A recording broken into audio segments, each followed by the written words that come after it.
थालागढ़ road को थालागढ़ road को ज़्यादा हमारा यहाँ पे जमा होने का एक ही मतलब है कि हम लोग इसलिए जमा हुए हैं कि हमारे रोड का जो इशू है, हम पिछले 1 साल से मतलब अफसों के धक्के खा रहे हैं।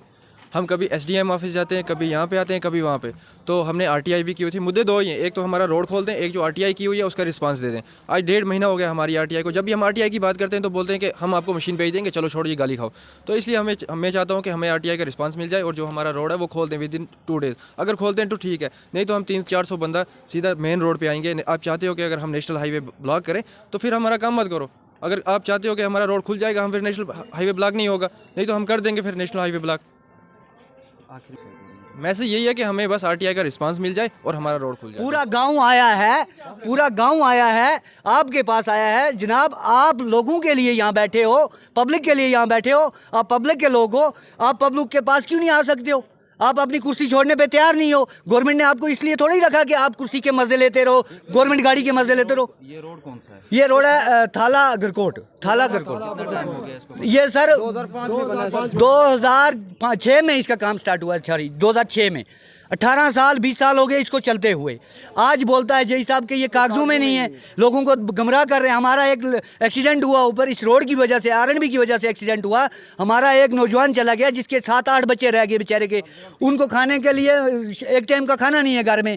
और उस आदमी के बाद एक्शन साहब को चाहिए था कि रोड हाथ में लेना, लेकिन टस से मस नहीं। आरटीआई करते हैं तो उसका जवाब ही नहीं देते एक्शन साहब। एक्शन साहब अपने आराम से आते हैं, तानाशाही का हिसाब से आते हैं। ये हम आपके माध्यम से मतलब डीसी साहब से, गवर्नर साहब से या फिर चीफ इंजीनियर साहब से, एससी साहब से रिक्वेस्ट करते हैं जनाब, 3000 आबादी को आरएनबी हरासमेंट कर रही है। हम कहाँ जाएं? हमारे लिए बॉर्डर खोल दो, हम बॉर्डर पार कर जाएंगे। अगर हम हिंदुस्तान के नहीं हैं, हम भी जमहूरियत को हिंदुस्तान में वोट डालते हैं।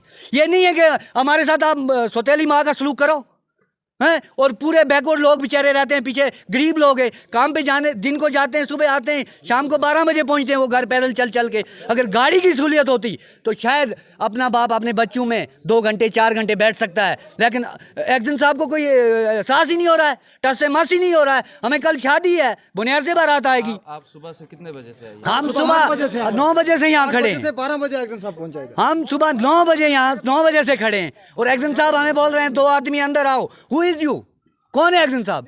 पब्लिक के लिए ये इन्होंने क्या हमें गुआर समझ रखा है? सब क्वालिफाइड लोग हैं यहाँ, जो बेचारे सुबह घर से कॉलेज के लिए निकलते हैं, रात को मालूम नहीं होता, कोई भरोसा नहीं होता ये घर आएंगे या नहीं आएंगे। रात को 12-1 बजे क्या पढ़ेंगे हमारे बच्चे? क्यों हमारे बच्चों के भविष्य के साथ खेला जा रहा है? अब आखिर में आखिर में हम यही कह रहे हैं, हम अपील करते हैं एसडीएम साहब उड़ी से, डीएसपी साहब उड़ी से, डीसी साहब से, गवर्नर साहब से, एससी साहब से और चीफ इंजीनियर साहब से कि खुदारा हमारे साथ सौतेला सलूक मत करो। आज हमारे बच्चे स्कूल जा रहे हैं, आज तक छुट्टियां थी, हमने नहीं बोला बहुत बार आए हम, हमें कोई रिस्पांसिबिलिटी यहाँ से नहीं मिली डिवीजन से। आज 3 दिन से लगातार आ रहे हैं हम।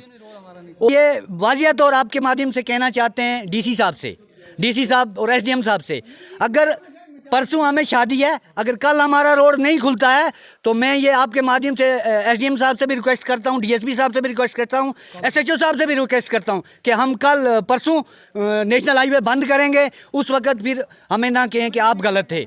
हम चल के थक गए हैं यहाँ।